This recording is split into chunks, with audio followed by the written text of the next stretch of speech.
When I got the call from the Oceanic Research Directorate, I thought it was a joke. No one just gets invited to join the Helios station. It was the kind of mission people disappeared into for years, buried under layers of classified clearance and deep sea pressure that could crush steel. But the letter had my name on it, Dr. Isaac Marin, embossed in silver, stamped with the government seal, and signed by someone whose name was blacked out. I should have known right then something wasn't right.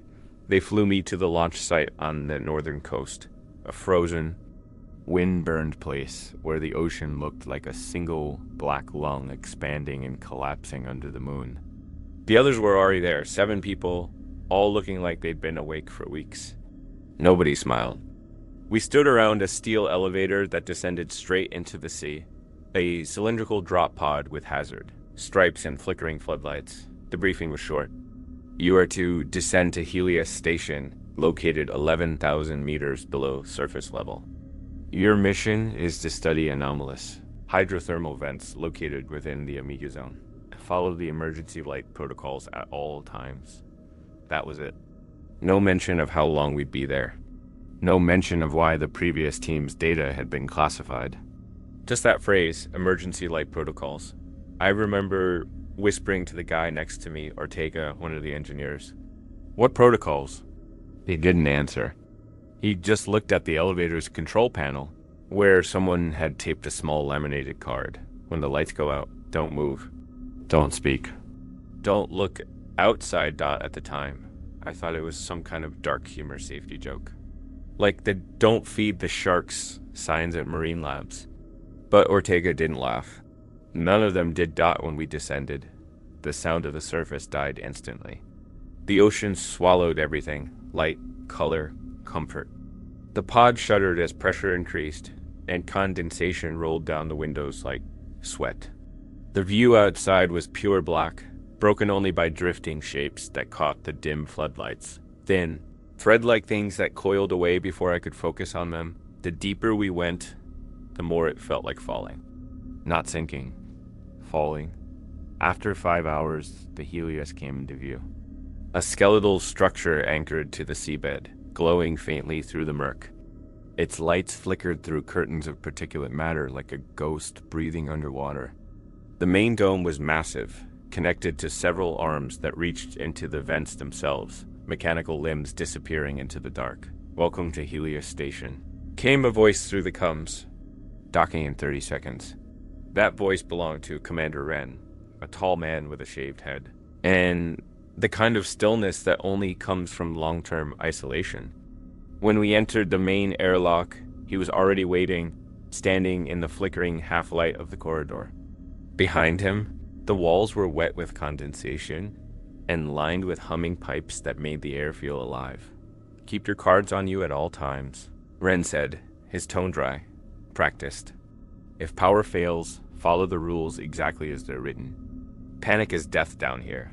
He walked us through the station, the labs, the sleeping quarters, the observation deck. Everything was cramped, metallic, and cold.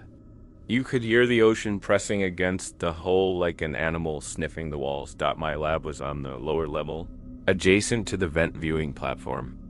Through the reinforced glass, I could see the glow of the type Omega vents in the distance, streams of shimmering blue fire erupting from cracks in the earth. It wasn't like any vent field I'd seen before. These weren't plumes of gas or heat. They moved almost rhythmically, pulsing with an internal pattern. When I asked Wren what caused the glow, he simply said, "We don't know." That's why you're here. That first night, I tried to sleep but couldn't. The station hummed constantly. The sound of circulation pumps, oxygen filters, pressure stabilizers, but underneath it was something else. A low, distant groan like a door opening far away. The metal seemed to vibrate with it. I remember rolling over, staring at the condensation trails on the ceiling. They moved downward, like gravity didn't apply right. That's when I noticed the faint flicker of the lights. A single stutter that made my stomach tighten. In that half second of darkness, I thought I saw a movement outside the porthole. Something pale, long, slow. The light came back, and it was gone. I told myself it was the crusher playing tricks on my eyes. But later, when I went to the mess hall, Ortega looked up from his coffee and said quietly, "You saw it too, didn't you?" I didn't answer. He nodded, tapping his laminated card with one finger. "That's why we don't move when it happens." That line stuck in my head for days. The others barely talked. The biologist, Kwan, kept her eyes fixed on her data screens, like she was afraid to look anywhere else. Mara, the psychologist, kept a journal, though she never wrote in public. Ren spent most of his time in the control room staring at the sonar displays. There was no sunlight, no weather, no time. Just cycles of fluorescent lights that dimmed slightly every 12 hours. Pretending to simulate night dot by the fourth day, I'd grown used to the pressure. You stop feeling it after a while. Your body forgets what normal air feels like. But what I couldn't ignore was the silence, the kind that feels alive. I'd be working on water samples, measuring temperature differentials, and then suddenly everything would just stop. The hum, the pumps, even the subtle vibrations in the floor. For those few seconds, it felt like the ocean itself was holding its breath. Then everything would resume, as if nothing happened. I asked Ren about it. He said the vents pulse. When they do, the power fluctuates. Ignore it. But he didn't look at me when he said it. On the fifth day, I joined Kwan and Ortega on a drone test. We launched a small submersible into the vent field. The live feed was unstable, full of interference, static lines crawling across the screen. But the vents were beautiful. Columns of glowing mineral clouds, shifting like silk underwater. Then something passed between them. It was fast. Too fast. But for a moment, I saw a shape, a serpentine movement that didn't belong to any known creature. Kwan froze. "Did you see the feed cut out? When it returned, the drone's floodlight was flickering. Every few seconds, total darkness. And in each flicker, that same pale blur appeared closer. The control room grew silent. "Recall it," Ren ordered. We pulled the drone back. When it surfaced inside the docking bay, its camera lens was cracked from inside. The interior of the hull was wet, like something had touched it. Ren dismissed us for the night. No one said a word. That was when I first started writing these logs, mostly to keep myself sane. The silence, the flickering lights, the sense that the station itself was breathing. It all started to blend into something else.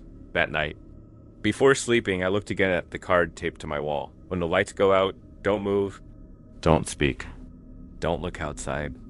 I laughed under my breath, trying to push away the unease, but deep down, I knew it wasn't a joke, Dot, and when the next blackout came, just for 2 seconds, I didn't laugh at all, because I heard something knock back. We'd been told that the descent was the most dangerous part, but no one warned us what it felt like. It wasn't falling in a physical sense, it was more like being swallowed. The Helios station sat deep, far deeper than most research vessels dared to go. Every meter downward pressed against the hull like a tightening fist. The deeper we descended, the more I felt the world above slip away, until even my own heartbeat seemed to echo from a distance. That night, I couldn't sleep again. I left my bunk and walked through the main corridor, bare feet touching the cold steel floor.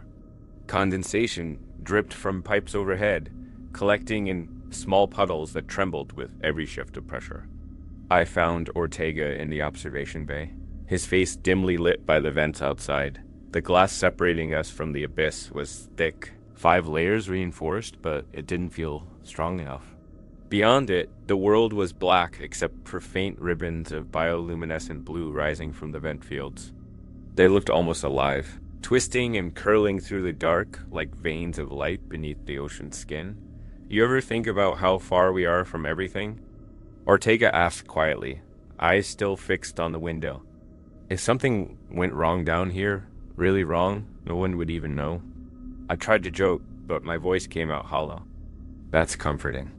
He didn't laugh out the next morning. We ran a systems check. Everything seemed stable: oxygen, pressure, reactor output, but the humidity sensors were off. They showed fluctuations that didn't make sense. The air felt thicker, heavier. Kwan thought it was a calibration error. Mara thought it was stress manifesting as paranoia. But the vents outside had grown brighter overnight, their blue glow now pulsing at steady intervals, every 6 seconds. Like a heartbeat. Ren didn't like that. He shut the observation deck off limits until we could recalibrate. We studied the data, not the light show, he said flatly. But that didn't stop the glow from creeping through the walls at night. By day 7. Everyone was exhausted.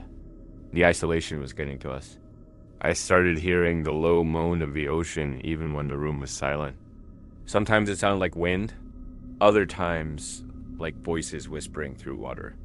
I caught Mara standing alone near the storage hatch once, listening intently to the pipes. She said she could hear patterns, like whales. I asked that. She shook her head, like talking. There's something about the deep that messes with your perception of distance. The sonar pings come back slower, distorted, like the water bend sound itself. At one point, Ren showed me a sonar return that didn't make sense. A structure beneath us. Maybe 40 meters lower than the seabed. Reflecting back stronger than any natural rock formation. I asked what it was. He said, "We don't ask that question down here." That same day, one of the engineers reported a faint thudding noise from the ventside hull. We ran diagnostics, no leaks, no movement detected outside, but the sound kept repeating at irregular intervals. 3 knocks, then silence. 3 more at first. We thought it was the pressure equalizing. But the knocks started syncing with the vent pulses. Every 6 seconds. That night I woke up gasping for air. My lungs burned, my body slick with sweat despite the cold. The lights flickered once, twice, and went out completely. The darkness wasn't total. The glow from the vents seeped faintly through the viewing port, casting slow-moving shadows across the walls. I froze, remembering the rules. Don't move. Don't speak. I could hear the others stirring in their bunks, muffled breathing, restrained panic. Then the sound came again. Tap, tap right beside me, like someone knocking on the wall behind my head that no one moved. The air felt alive, charged like a storm, building inside the metal shell of the station. I tried to count the seconds, but my pulse drowned everything out. Then, through the silence, something shifted in the room, a small scrape.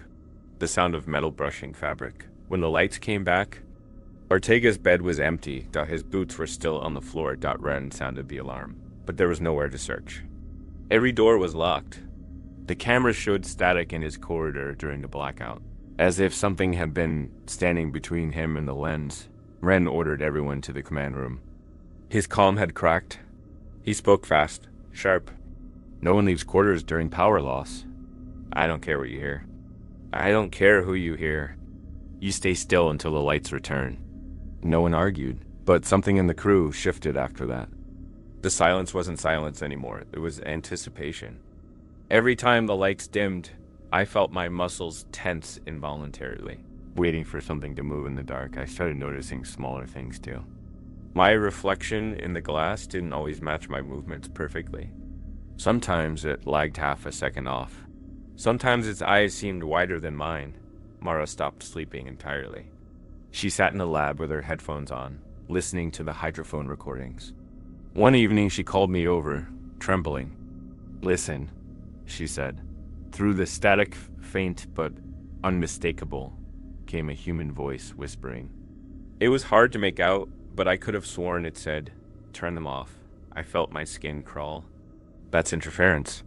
"No," she whispered, eyes darting toward the vent field, visible through the window. "It's coming from there."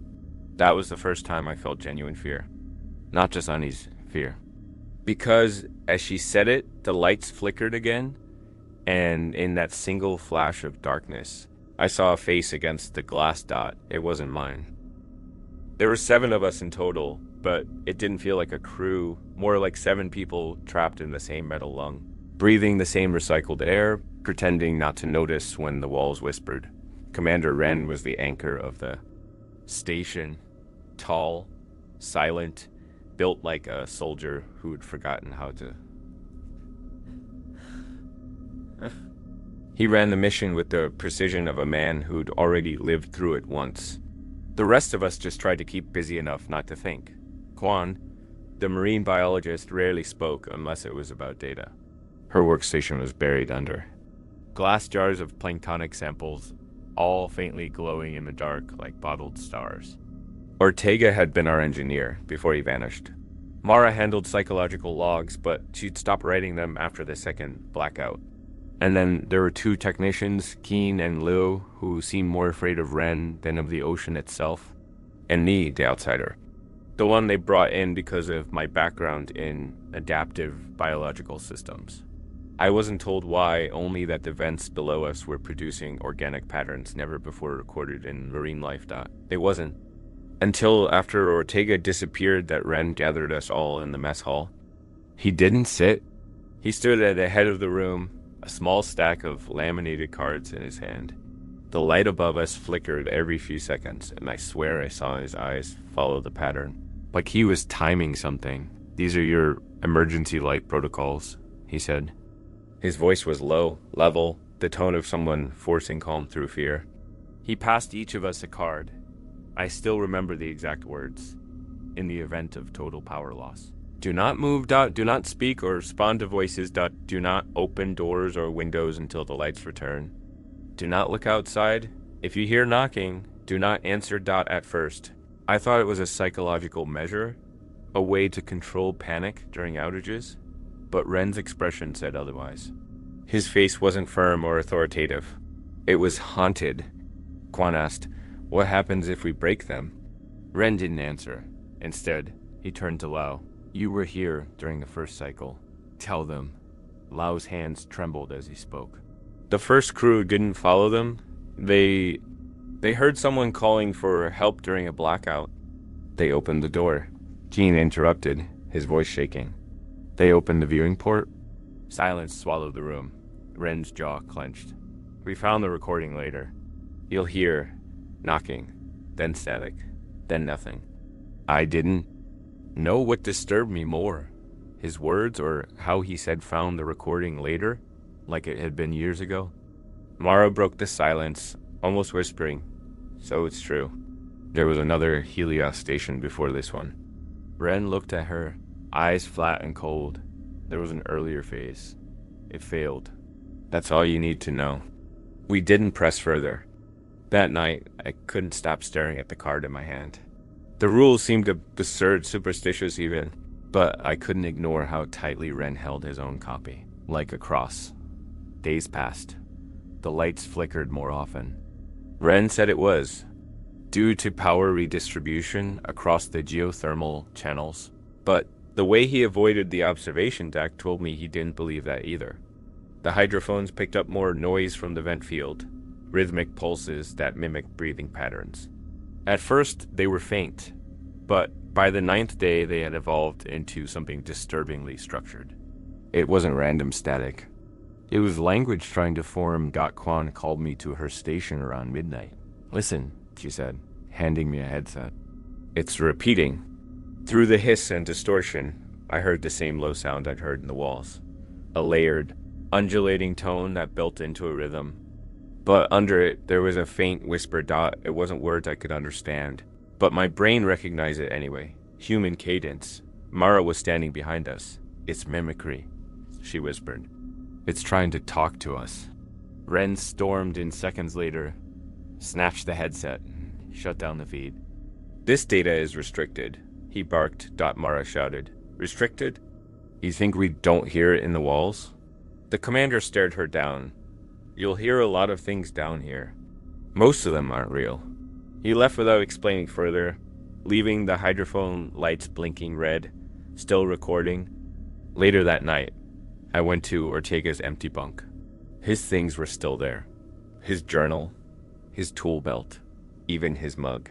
It was as if he'd evaporated. Out of curiosity, I checked his private logs on the terminal. Most were encrypted, but the last entry was unprotected. The light outside the vent isn't reflection, it's movement. It watches when the power dips. Every time the reactor stabilizes, it retreats. When it flickers, it comes closer. I think that's why the rules exist. If the lights ever go out completely, don't open your eyes. I stared at that line for a long time. When I closed the file, I realized something. The log timestamp was from 2 weeks before we arrived. Ortega shouldn't have been able to write it. Unless he had been here before. I didn't tell anyone. The next morning, Ren made everyone recite the light protocols aloud. It felt like ritual. Kwan's hands were shaking. Mara wouldn't look up from the floor. Ren said, "You will follow these exactly. I don't care what happens. I don't care what you hear." Then the alarms blared. Sudden. Deafening. The power dropped, plunging the corridor into stuttering darkness. For a moment, the only sound was that deep, distant groan from the hull. Then, faintly, something tapped from outside the wall. 1, 2, 3 ... No one moved. When the lights came back, Ren was gone. We found him 30 minutes later, standing in the airlock. His suit was half sealed, face pale and wet with sweat. He said he'd heard someone calling his name from outside. "It sounded like Ortega," he whispered. The voice was right outside the door, begging to be let in. Mara said quietly, "You didn't open it, did you?" Ren didn't answer, but the next time the lights flickered, the knocking came again. Louder, closer, and this time it sounded like all of us. It started small, barely enough to notice. A soft dimming of the overhead lights, like the ocean outside had drawn a deep breath, and the station exhaled in response. But everyone felt it. You could see it in their eyes, the stillness that spread across the mess hall. The subtle way conversations died mid-sentence. Ren stood up immediately. "Systems check."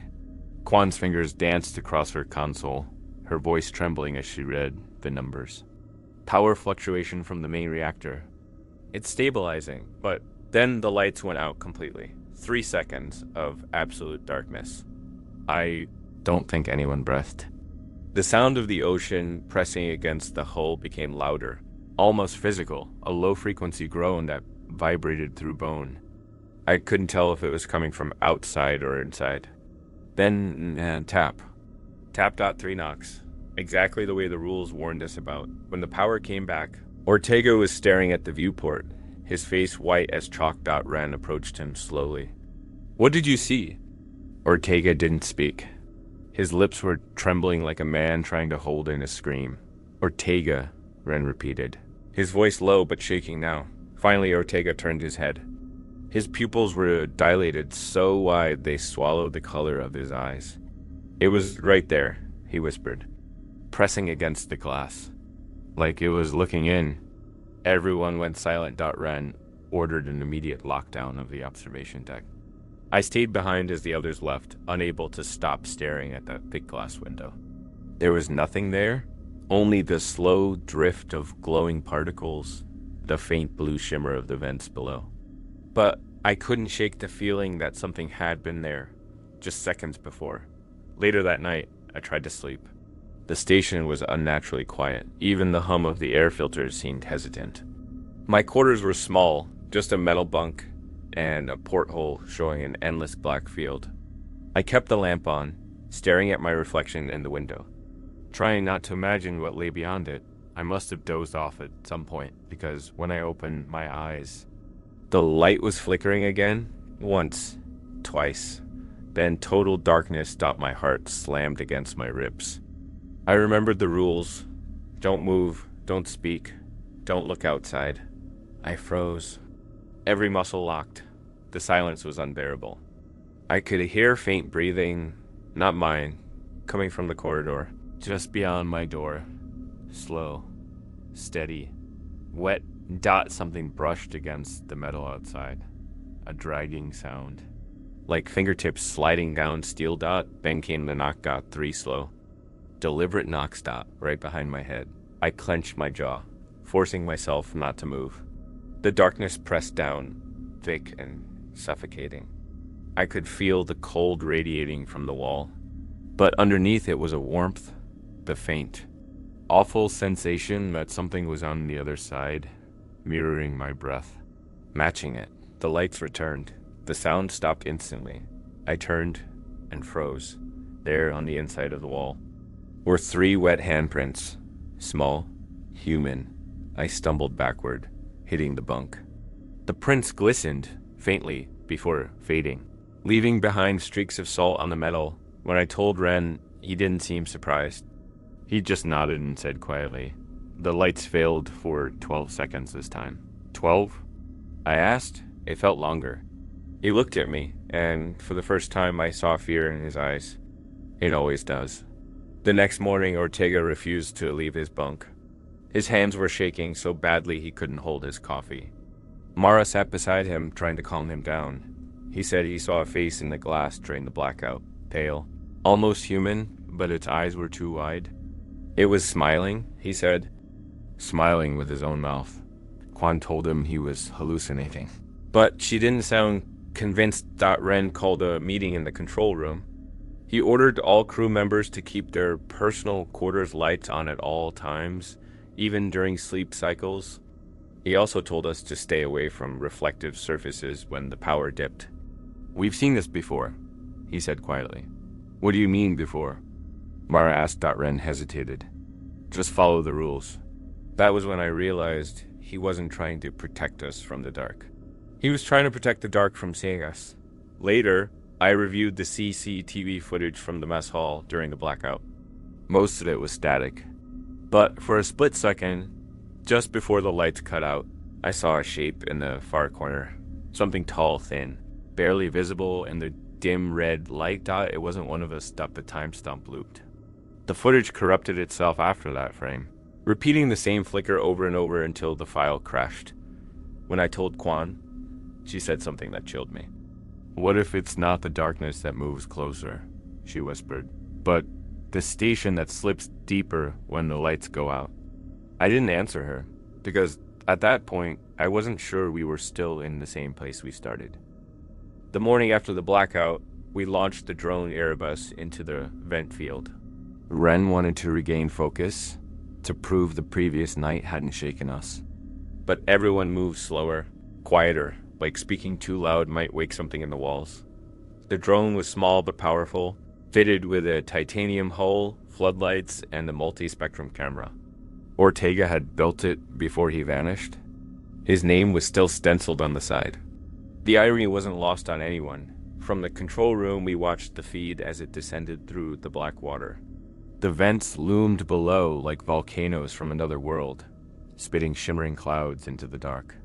The plumes were luminous, too luminous. I adjusted the camera filters, cutting the brightness. Even then, it looked unnatural. The light wasn't reflecting. It was moving. Quan leaned forward.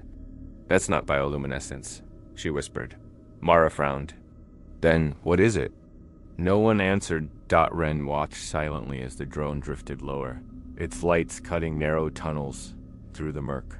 The ocean outside pressed in, particles swirling like snow in a black blizzard. Then, faintly, we heard it, static creeping through the speakers. A faint pulsing rhythm. At first, I thought it was the sonar.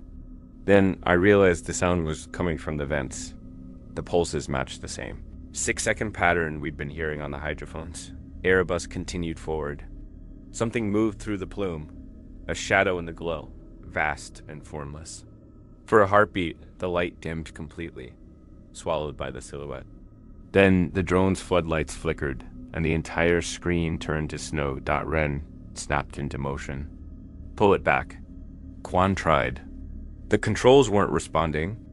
The drone kept drifting downward, deeper into the vent's mouth. The static grew louder. It wasn't random anymore. It was rhythmic, structured. A pattern. "Cut the feed," Ren ordered. Quan shook her head. "I can't. It's overriding signal." The room filled with sound, a deep, resonant hum, too low to be mechanical. It felt like it came from inside the station, vibrating through the walls, through my ribs, through my teeth. Then, silence. The screen went black. For 2 full minutes, no one moved. We sat there in that heavy quiet, the only light the dim red emergency glow from the consoles. Then, faintly, the lights flickered. Once, twice. I froze, waiting for the knock. But instead, we heard something else. A single word, distorted through the speakers. A voice made of static and water. "Hello." Mara flinched backward. That was Ren cut her off. "No one says a word, nobody." The lights came back fully, flooding the room with sterile white. The console displayed an error message. Drone. Connection terminated.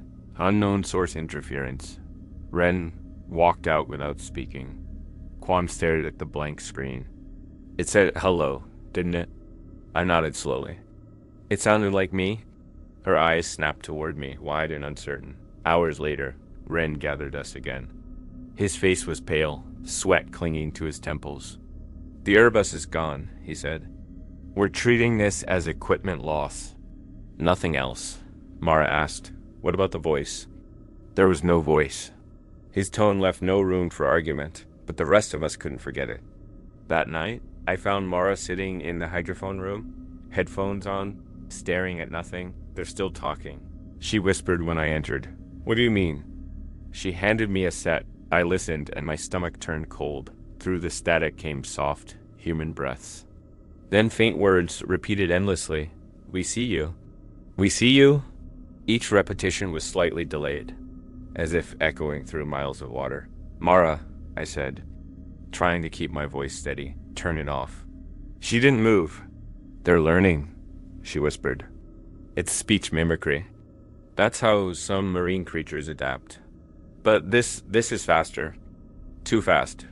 Before I could respond, the lights above us flickered again. We froze for a single second. The room went black dot when they came back on. One of the headphones was lying on the floor, still warm. Mara was gone. Her chair was spinning slowly. I stared at the empty space she'd been in, my pulse hammering. Then I heard the sound. Faint, wet footsteps in the corridor outside. Mara? I whispered. No answer. The emergency intercom crackled. Ren's voice came through, sharp and breathless. Stay in the lab. Don't follow anyone? That's not her. Then silence. I stayed frozen for what felt like hours. When I finally stepped out, the hallway was dark except for the faint blue glow seeping through the seams of the observation deck doors. Something wet trailed across the floor, a single line, winding toward the viewing window dot at the end of it. I saw her. Mara stood facing the glass, her hand pressed flat against it. Her hair floated slightly, as if underwater. I whispered her name. She didn't move. Then the lights flickered again, and she was gone. No splash. No sound, just absence. Outside the glass, the vents pulsed, brighter than before. For a second, I saw something in their light. A shape. Humanoid, mirroring her stance, one hand pressed to the other side of the glass. The station creaked as if breathing. I backed away slowly. My heart pounding so hard it hurt. When I reached the door, the intercom buzzed again. Just once. Mara's voice came through. Don't turn the lights off. Then the entire station plunged into darkness. The vents never stopped talking after that night. Even when the lights held steady, the sound leaked through, a low vibration that you didn't hear with your ears but felt in your chest. Like the ocean had learned to breathe inside your lungs. Ren ordered all hydrophones shut down, but it didn't matter. The hum had become part of the station. You could feel it in your teeth, in the water pipes, even in the thin film of moisture that ran down the walls. The ocean was no longer outside. It was inside with us. We all started hearing things differently. At first, just faint tones like distant radio chatter. Then came the voices, familiar ones. I was analyzing temperature data in the lower lab when I heard someone whisper my name from the intercom. It was Ortega's voice, calm, measured. Isaac, I need you to come to the maintenance bay. I froze. The intercom light wasn't on. Isaac, the voice repeated, this time closer. You forgot your sample kit. I turned slowly toward the door. The corridor beyond was empty, only flickering lights and the steady hiss of the Isaac. It said again, softer now, right behind me. I didn't move. The air felt cold enough to burn. I whispered the first rule under my breath. Don't speak, don't move, don't answer. The voice stopped. The silence that followed was almost worse. When I finally gathered the courage to move again, I found condensation forming on the metal beside me, a perfect outline of a hand. Fingers long and narrow. I didn't report it. None of us did. We stopped talking about what we saw. Mara's bunk remained untouched.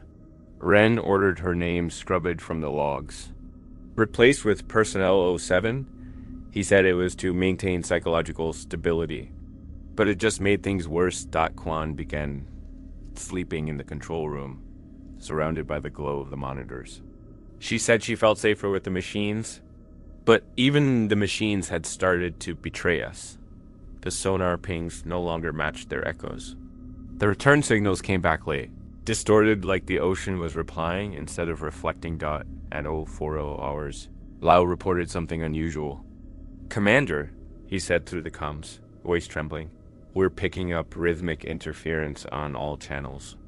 It's repeating our transmissions." Ren leaned over his shoulder. "Playback." The speakers crackled. Then came Lau's own voice, perfectly mimicked, repeating everything he'd just said except slower, wetter, as though spoken through water. Kwan backed away from the console. "That's not feedback."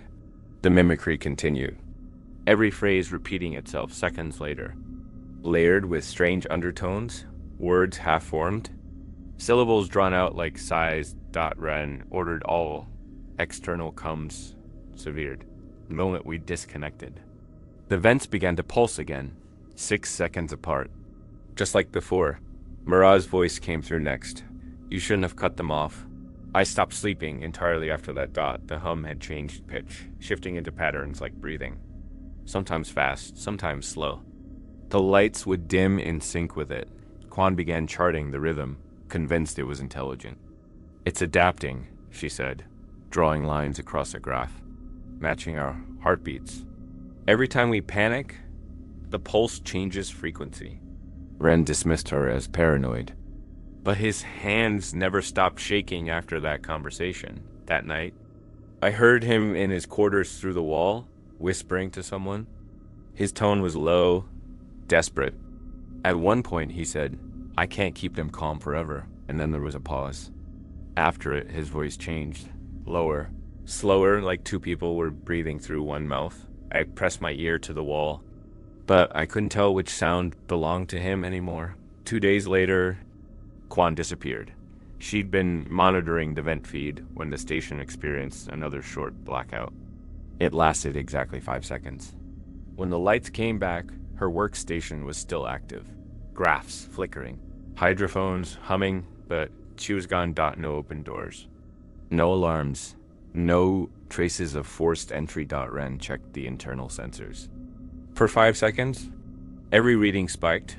Pressure, temperature, even oxygen levels, as if the station itself had inhaled.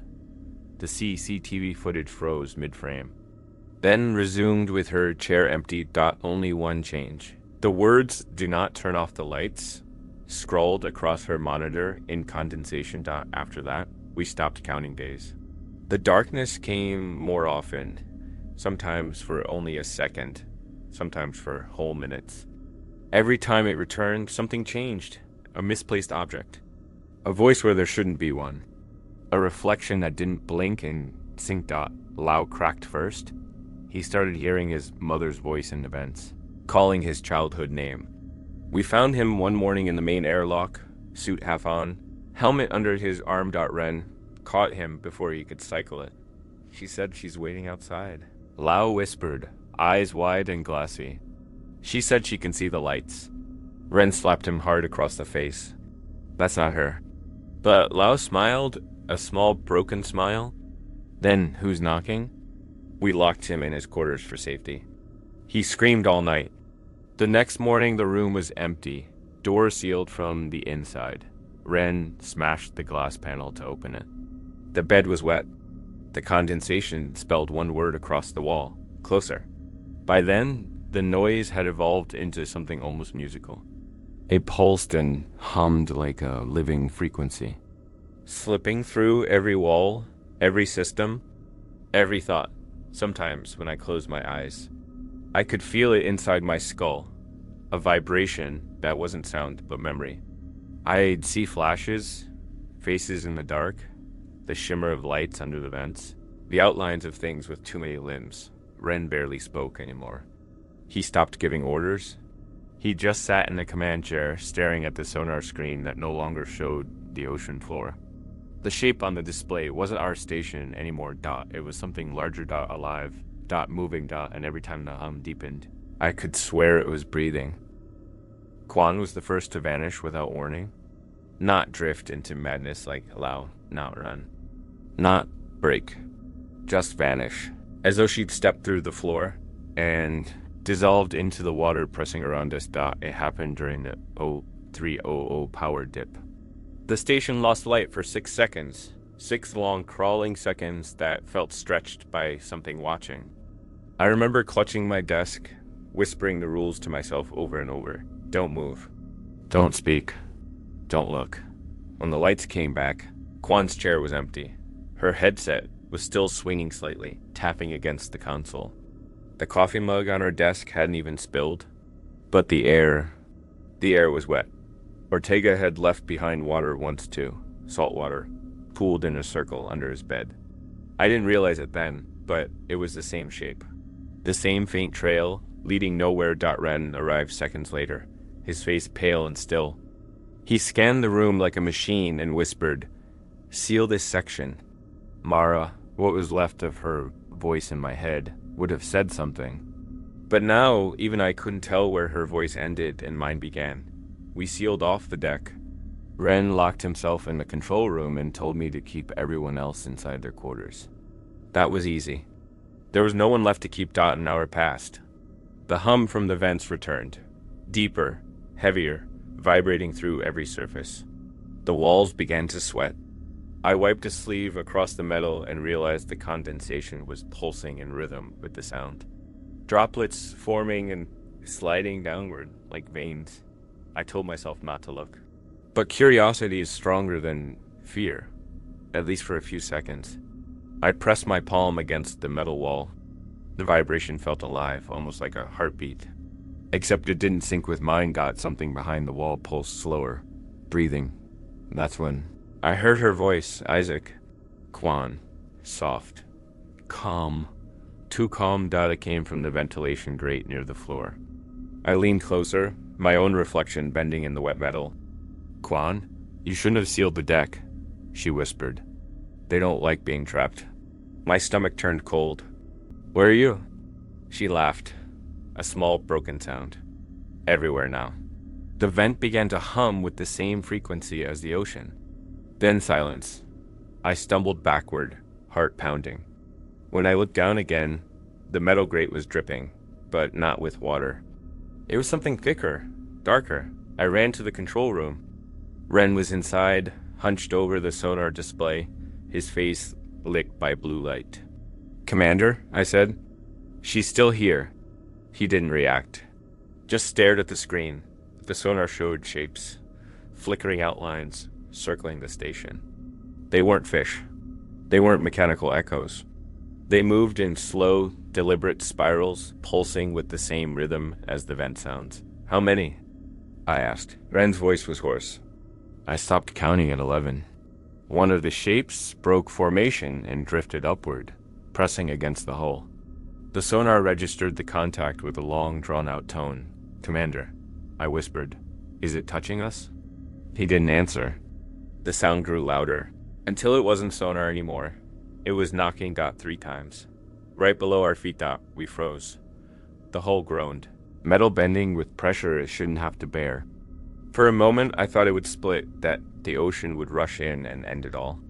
But then the sound stopped, replaced by a faint scraping, like something dragging a claw across steel.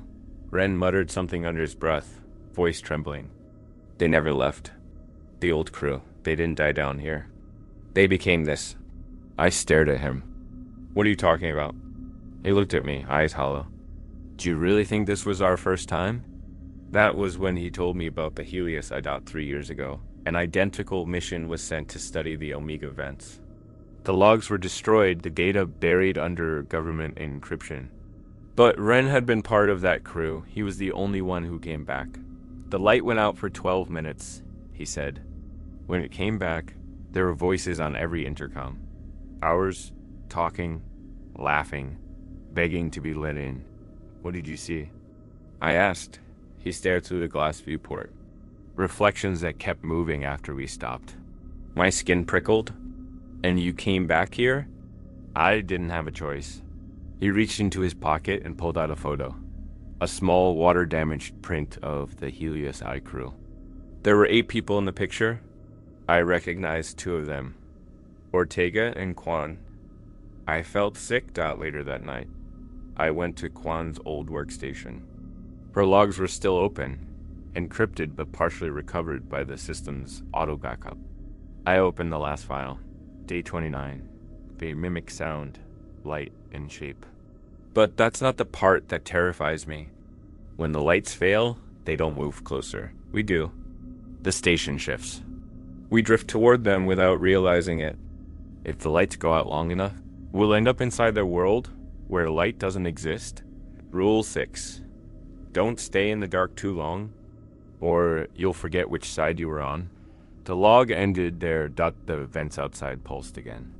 Brighter this time. Not blue anymore, but white. The same color as lightning.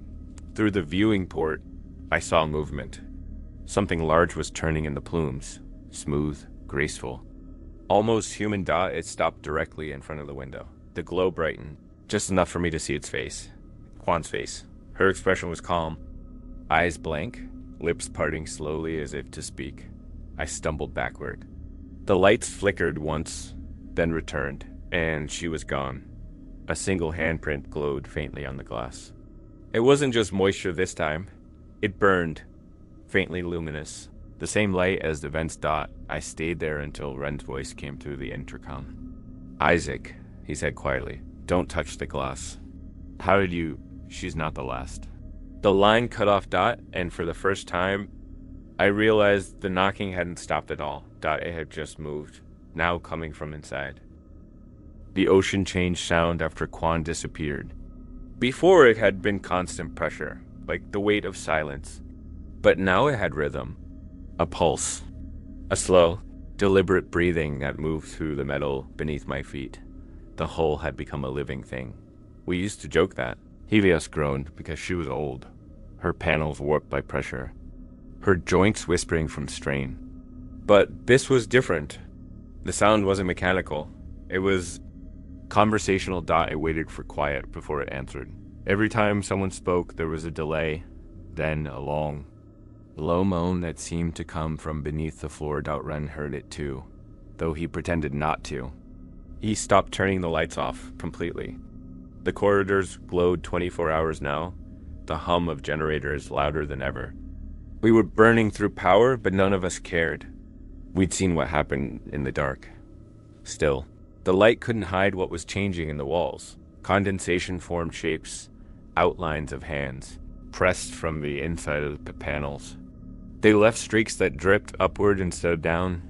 When Lau had been alive, he'd once said the station felt off-level, like it was slowly tilting toward something unseen. I felt it now. Every step in the corridor pulled slightly left, as though the floor sloped downward, toward the vent side hull. That was where the noises came from. Ren ordered me to run a diagnostic on the exterior cameras. Half of them were dead. The remaining few showed only static, but through the flicker, I saw movement. At first it was faint. A ripple, a distortion, maybe a reflection from the vent light. But then the shape returned, sliding across the outer hull like a shadow under glass. It wasn't swimming. It was crawling. Something was on the station. I froze the frame and zoomed in.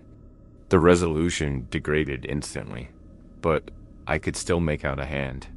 Not scaled, not webbed. Human. It pressed against the camera dome, covering the lens completely, leaving streaks of glowing residue before the feed died. When I told Ren, he didn't respond right away. He just stared at the black monitors, eyes sunken, mouth trembling slightly. Then he said something I'll never forget. They always come to the hull first. Who? I asked. The ones that remember being us. He turned off the monitors as if seeing them would make it worse. That night, the knocking started again, not the gentle, curious tapping from before. This was deeper, heavier, rhythmic, like fist pounding from the other side. Ren locked down all airlocks. He said the pressure outside was fluctuating. an excuse we both knew was a lie. The walls vibrated in waves, a sound too deliberate to be natural. I pressed my ear against the metal once, just to feel it. Something thudded back. At 0300. The station's alarm screamed. Pressure breach warning. Hull integrity compromised at Section 7. The vent viewing platform. Ran. And I ran. The corridor leading to the platform was dripping wet, the lights flickering blue. It smelled like salt and static. When we reached the viewport. I stopped cold. There was a crack in the glass, small, spidering from the bottom corner, and through it, I saw something pressed against the outside. A face pale, distorted by the water, but unmistakably human. The eyes were open. The mouth was moving, forming words I couldn't hear. Ren's voice trembled. Step back. I didn't move. The figure's hand rose and placed itself against the glass. 5 long fingers. Then, as the vent light pulsed behind it, the skin began to glow faintly blue. It wasn't just light. It was reacting. Feeding. Ren grabbed my shoulder and yanked me backward. Don't look at it. The lights flickered. The alarms cut. The power dropped. Darkness. Only the blue glow from outside remained. Seeping through the crack like smoke, something moved on the other side. Not one shape, but many. Outlines pressed against the glass, sliding across it like shadows on paper. They had arms, hands, faces, all human, all wrong. Then came the sound, not knocks this time, but dragging. Nails or bones scraping steel. I could hear them moving along the outer wall. Circling. Ren shouted, "Get to the central hatch." I stumbled backward through the corridor as the sound followed us, slow at first. Then faster, like dozens of limbs slapping metal. We sealed the door. The instant it closed, the pressure on the other side slammed against it. A wet, heavy impact that echoed through the entire station. The lights flickered again, and for one breathless second, I saw fingers, pale and luminous, curling through the gap of the door, before being sucked back out. Then silence. The emergency lights came on, red and stuttering. The air tasted like ozone and salt. Ren leaned against the wall, panting. They're testing it, he said. Testing what? The barrier. The light? We spent the next hour sealing off every section of the hull. I could feel them outside, crawling, pressing, waiting. The sonar had gone completely mad, showing movement all around, shapes too large to be human. Too slow to be fish. Ren said they were mimicking the station's layout, tracing its shape in the dark, like they were building another Helios outside. I didn't want to believe him, but part of me knew he was right. The pattern on the sonar wasn't random. It was blueprint-accurate. They were copying us. Around dawn, or whatever dawn means, 11,000 meters down. The noise stopped. For hours, there was silence. The walls still dripped. The air still trembled, but the pounding ceased. I almost allowed myself to hope it was over. Then Ren whispered, "Listen." From somewhere beneath the floor came a faint ticking, like a heartbeat. Slow, patient. "Do you hear that?" I asked. He nodded. "That's not outside anymore." The sound was coming from the hull itself. As if the metal had begun to remember the rhythm of what touched it. By the time the next transmission came through, no one was sleeping anymore. Ren and I were the only 2 left on rotation. The others were Tega, Quan Mara, Lao, or just names of station sometimes, whispered back at us through the static. The hum outside had deepened to a steady rhythm. The vents no longer pulsed blue but white, like molten stars bleeding through cracks in the seabed. Even with all internal lights burning, that glow reached us, seeping through the windows. Crawling over the walls like ghostly veins, that's when the computer caught it. A signal buried inside the static. It began as faint blips, rhythmic, too ordered to be random. I thought it was just another interference loop until I saw the timing exact. Intervals of 6.66 seconds. Ren froze. "It's them again." "Who?" He didn't answer, just stared at the readout. The waveform was repeating, like a phrase spoken by something learning how to speak. Quan would have called it structured resonance. Mara would have said it was mimicry. But I didn't think it was imitating us anymore. I think it was communicating that the signal intensified, pushing past our filters. It began bleeding through every system hydrophones, ventilation channels, even the radio static in our headsets. And then, through the overlapping distortion, words began to take shape. A single phrase. Turn them off. Ren's hand hovered over the switchboard. Don't listen to it. But the voice wasn't just in the speakers anymore. It was in the metal. The sound vibrated through the floors, the walls, even the air in our lungs. Turn them off. I pressed my palms over my ears, but it didn't matter. It wasn't entering through sound. It was inside me. The lights began to flicker in rhythm with the signal. Every flash made the shadows on the walls move just a little more elongating. Bending toward us, Mara single quotes S voice came next, soft and distant. Layered beneath the signal. It hurts them, Isaac. The light burns. Please turn them off. I shouted at the console. You're not her. Ren slammed his fist down, cutting power to the external microphones. The voice vanished instantly, leaving behind a silence so deep it made the air feel hollow. Then, faintly, a single knock from the hull. 3 times Ren called it phase interference. I called it what it was, a warning. He sealed off the comms array completely, but I caught him later.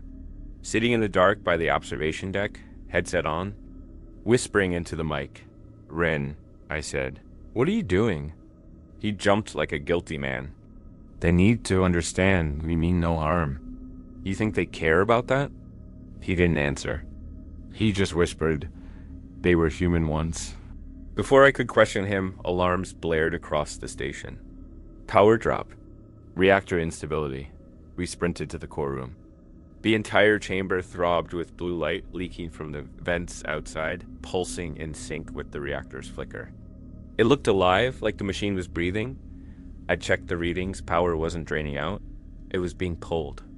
Something was drawing energy through the outer walls. Cut the line, Ren shouted. I can't. If we shut down too fast, the pressure systems will fail. Do it. I yanked the lever. The lights flickered once. Then everything went black. Darkness swallowed us whole. Immediately, the air turned thick. The pressure changed. My ears popped like we'd dropped 1,000 meters in seconds. Somewhere in that suffocating dark, something began to move. A soft scraping metal against metal. Ren hissed, don't move. We waited. Seconds stretched like hours. The scraping stopped, replaced by faint, wet breathing. Then a whisper Ren's own voice. But slowed, hollow. Don't move. He reached for my arm in the dark, but his hand was shaking violently. When the lights came back, he was staring past me, face pale. Did you hear that? I asked. He nodded slowly. It said it through me. We ran diagnostics afterward. The reactor output had stabilized, but only because the draw from outside had stopped. They got what they wanted. I said Ren didn't respond. I caught him later in the hydrophone lab, smashing the fluorescent bulbs one by one. It's the light, he shouted. They can't stand it. Every time it flickers, it pulls them closer. Ren, stop. He grabbed me by the collar, eyes bloodshot. You don't understand? The more we shine, the deeper they see us. The only way to survive is to stop showing them we're alive. He destroyed half the station's emergency lights before collapsing, gasping like he'd run miles that night. He locked himself in his quarters at 04:00 hours. The lights went out again, only this time. It wasn't a blackout, it was deliberate. I woke to the dark, choking silence of total power loss. No hum of generators. No flicker of light. Just endless, oppressive stillness. Somewhere down the corridor, metal creaked. A sound like footsteps. I whispered, Ren? The reply came instantly, right beside my ear. Yes. But it wasn't his voice. It was mine. I froze. My throat closed. The air was damp and warm, smelling faintly of brine. Something moved in the dark, inches away. The faint rasp of breath, the wet shift of skin. Then, from down the hall, real light Ren's flashlight beam cutting through the black. He was shouting, Don't move. Don't answer it. The beam swept past me, and for a heartbeat, I saw what was standing next to me. It looked like me. Same face, same eyes, but its skin shimmered faintly with the same blue light as the vents. Its mouth opened wider than it should, as if the smile had been stretched by something beneath. I didn't breathe. I didn't move. Ren pulled me back toward the corridor. The thing didn't follow. It just watched, still smiling, until the lights came back and it faded like mist. Afterward, I sat shaking in the mess hall while Ren stared at nothing. He said quietly, "Now you understand." "Understand what?" He looked up, eyes hollow. "We aren't studying the deep, Isaac. The deep is studying us. And somewhere beyond the hull." The vents pulsed again, brighter than ever, each flash whispering the same message through the static. Through the walls, through my bones, turn them off. It happened at exactly 3:15. The hum of the reactor stuttered. Lights flickered once, twice, then the station plunged into absolute darkness. Not dim light, not shadows, nothing. The kind of black that erases distance, time, and shape. I couldn't tell if my eyes were open or shut. I just knew that the sound of my heartbeat was louder than anything else in the room. Then it hit the pressure, deep and sudden, like the ocean itself had crept into the corridors. The air grew thick, heavy, wet. I didn't dare breathe.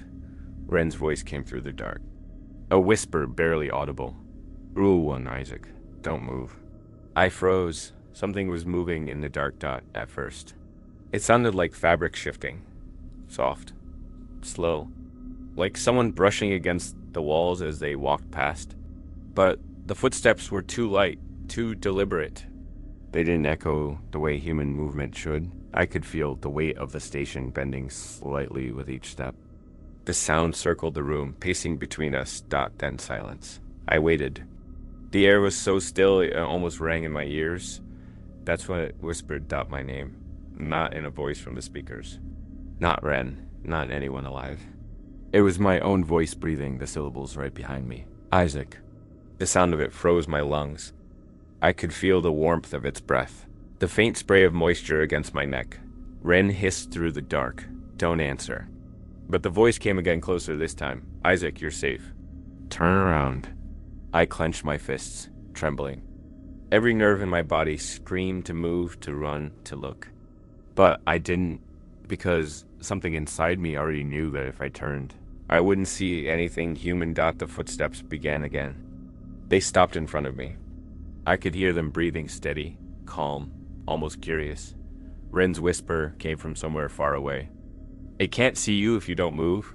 I bit down on my tongue to keep from gasping when something touched my shoulder. The skin burned cold, like ice pressed against bone.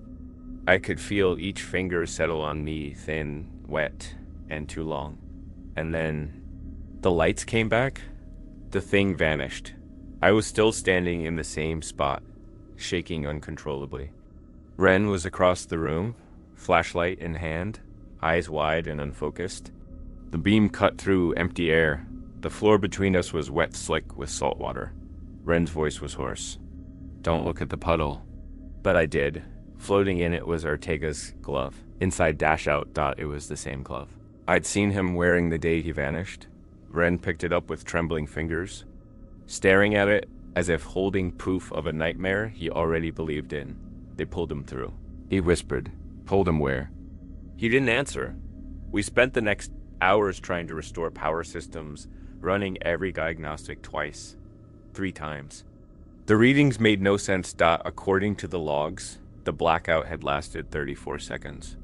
But my internal timer said 6 minutes had passed. Temporal lag, Ren muttered.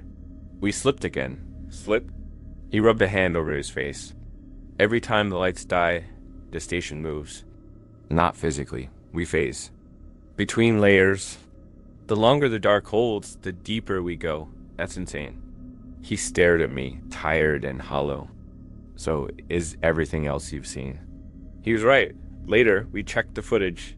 The cameras recorded nothing but static, except for one maintenance corridor B3. During the blackout, the feed came alive for exactly 4 seconds.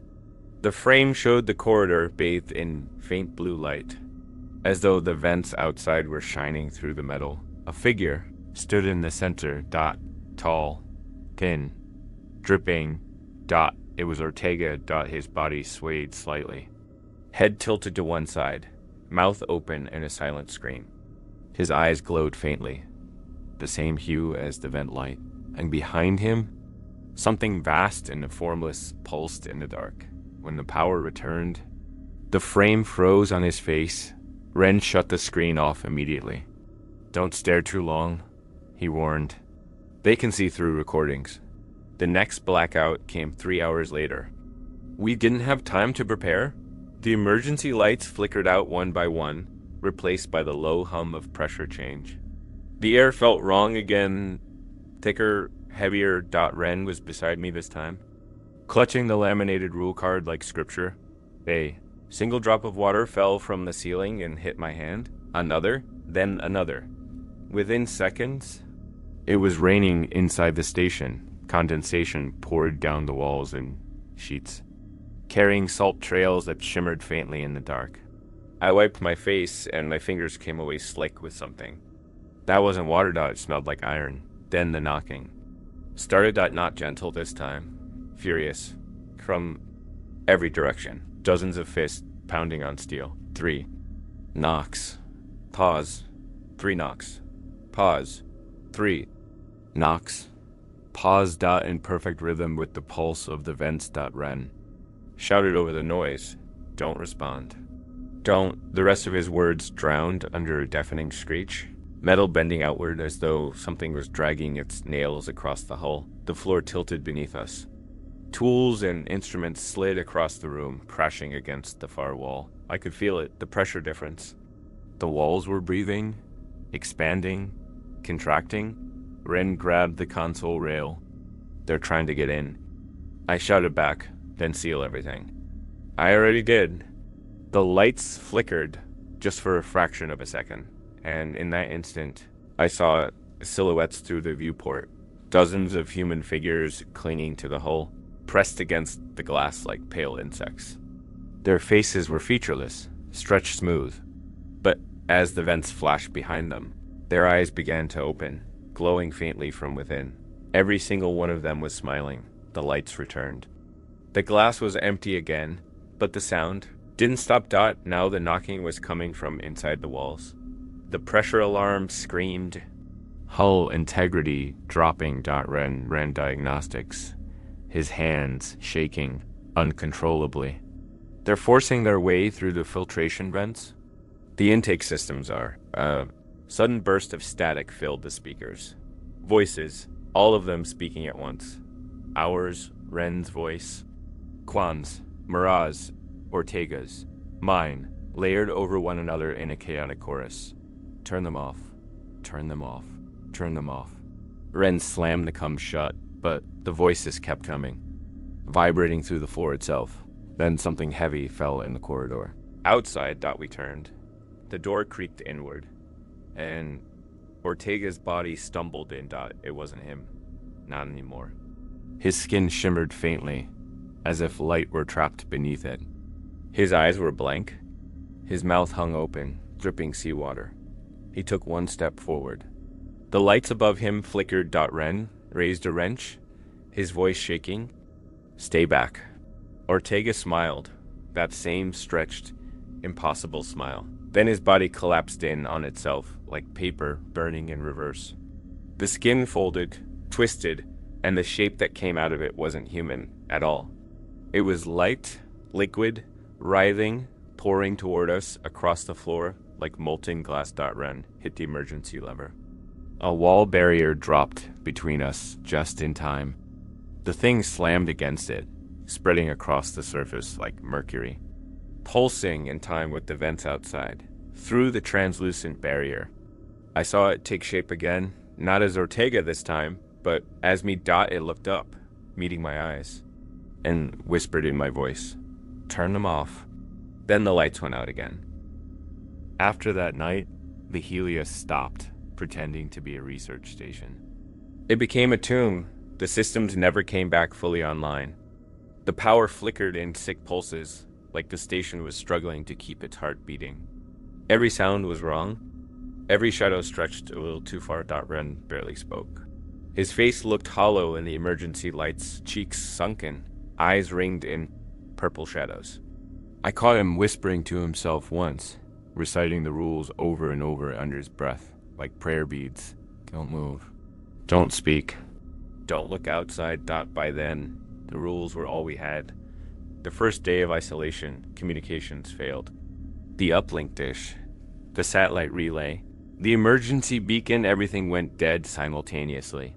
Ren smashed the comms console in frustration. They've cut us off, he said. Who? I asked. He didn't look at me. Not them. The directorate. They know? The way he said it chilled me more than the dark ever could. I checked the sonar logs. The readings showed nothing but static until 3 o'clock, when the lines began to twist, forming strange, recursive patterns. Not random noise. Shapes. The outlines looked eerily like human spines. Curling, stretching, and dissolving. I turned the monitor off. Later, I walked through the main corridor alone. The air tasted metallic, stale. My breath fogged faintly in the cold, even though the temperature reading said 20 degrees. That was when I noticed something new. Faint shapes, flickering across the condensation on the walls. Like shadows, except they were moving behind the steel. I pressed my hand against one of the panels, and the metal was warm. Not from electricity. From something alive. The warmth pulsed once beneath my palm, almost like a heartbeat. I stumbled back. My pulse was racing, but the warmth lingered even after I stepped away. The walls were breathing again. I found Ren in the command room hours later. He was staring at the sonar screen where a single bright dot blinked slowly in the darkness beyond the station. What is that? I asked. He didn't look up. A signal. From where? He exhaled. Inside the station. Before I could respond, the intercom crackled. A voice came through, distorted, quiet but human. Open the door. It was Ortega's voice. Calm, familiar, Ren's face drained of color. That's not him. The voice continued, a little louder. Ren, it's cold. Open the door. I glanced at the airlock feed. The camera was out, showing only static. But through the static, I swore I saw movement, a hand pressing against the glass. Ren whispered, "They're getting smarter?" The voice came again. "You left me here." The static burst into a white noise. Ren yanked the headset off and smashed it against the console. The noise didn't stop. It was vibrating through the floor now, through the walls, through us. After that, Ren locked himself in the control room. He didn't eat, didn't sleep. He sealed the door from the inside and told me not to come near. I was alone, for the first time. Truly alone, I wandered the corridors, every step echoing through metal that felt thinner with each hour. The emergency lights were dimming, their glow more orange than white. My reflection followed me in every panel, except sometimes. IDN single quotes T. once. In the mess hall, I caught my reflection turning its head half a second after I did. Its mouth opened, forming silent words I couldn't hear. When I blinked, it was gone. The next morning, if it was morning, the intercom came alive again. Isaac. My name, the voice was soft. Trembling. It's me, Mara. I froze. I need help. I'm still here. My throat was dry. Where are you? Maintenance bay. I stared at the corridor leading down that way. The lights were dead there. Pitch black. My body screamed not to go. But the part of me that still clung to logic, the scientist, wanted proof, wanted something real. I walked. Every step echoed through metal that seemed to groan under my weight. The further I went, the colder it became. The light behind me dimmed with every step, until only the faint blue shimmer from the vents outside bled through the cracks. Then I saw it, through the open doorway of the bay. Something moved. A figure standing perfectly still in the dark. Mara? I whispered. No answer. I took one more step, and my shoe splashed in something cold. I looked down. Water thin, rippling. The floor was flooded with an inch of seawater. Then the lights flickered once. The figure turned its head toward me. It was Mara. Or something wearing her shape. Her skin glowed faintly, as if lit from within. Her eyes were black, not from shadow, but from depth bottomless. She smiled slowly, and her voice came from everywhere at once. It's so quiet down here. The lights flickered again, and she was gone. The water on the floor was still. I stumbled backward, panting. I could feel the salt drying on my skin, burning faintly, like a chemical. When I turned around, the corridor behind me had changed. The walls weren't metal anymore. They were glass. And outside them, shapes were moving, dozens of them. Swimming through the black, circling. The vents pulsed, and for a second, I saw faces in the light. Ours, Ren's, Murat's, Ortega's, even mine. I ran until I found myself outside the control room. The door was still sealed. I banged on it until my knuckles bled. Ren, open the door. A pause. Then a single click. The intercom crackled. Ren's voice came through. Calm. Too calm. You shouldn't have followed her voice. I swallowed hard. You heard her too? We all do, eventually. That's how they find us. Ren, please, they're not trying to kill us, Isaac. I froze. Then what are they doing? Replacing us? The line went dead. I pressed my forehead against the cold door and whispered, Ren? No answer. But through the hum of the station, I could still hear him breathing right on the other side of the wall. At least I thought it was him. I started hearing it the same night Ren stopped answering the intercom. At first, it sounded like the creak of pipes expanding, normal, mechanical, something explainable. But then it started to breathe. Long, slow inhalations echoing through the ductwork above my head. It moved when I moved. Stopped when I stopped. Sometimes I'd hear it crawl. The metal would bow slightly, flakes of condensation falling like rain. I tried to tell myself it was trapped air or temperature shift. But then it whispered my name, soft, patient, waiting for acknowledgement. Isaac. It sounded just like me. I barricaded my quarters, sealing every vent and opening I could find. I taped the emergency rule card to the wall, the letters smudged from sweat. Don't move. Don't speak. Don't look outside. But it wasn't outside anymore. It was inside the vents. Every few hours, I'd hear the soft sound of fingernails tracing along the grates, as though it was memorizing the pattern of the walls. The metal would bulge slightly, then retract. Each time it exhaled, the room grew warmer. Once, while I was trying to rest, the air vent across from my bed began to glow faintly blue. I stared at it for over an hour. The light pulsed like a heartbeat, slow, steady. Then it blinked once, like an eye. The next day, if it even was day, I went back to the lab to check system integrity. Ren was still sealed inside the command room. I could hear movement in there, but it wasn't him anymore. The pacing was too light, too smooth. In the lab, the screens were flickering. The hydrophone array had reactivated itself. I didn't touch it. I swear I didn't. But the feed came alive on its own, static at first. Then shapes in the dark. The cameras we dropped into the vent field had somehow come back online. Through the haze, I saw the mineral clouds shift and swirl like ink in water. But something was inside them, long, translucent, almost serpentine. It coiled through the vents like a ribbon of light, its skin flickering with color. At first, I thought it was some kind of eel or deep-sea worm, but it was too smooth, too deliberate. Then I realized the pattern of light running beneath. Its skin wasn't random. It was the exact same flicker as the station's emergency lights. I leaned closer to the screen. The creature moved with purpose, twisting through the plumes, leaving trails of luminous residue that spread outward like veins. When the light from the vents brightened, the station lights dimmed. The readings confirmed it. Our power output was syncing to the creature's pulse. It wasn't mimicking us. It was controlling us. The entire station was tethered to that thing, like a marionette attached to a puppet master hidden in the deep. I tried to shut down the visual feed, but the system froze. The creature's glow intensified, filling every monitor. For a moment, I could see its face, or something pretending to be one. Smooth, featureless, with two faint impressions where eyes should be. Then, one by one, every light in the lab went out. I couldn't breathe.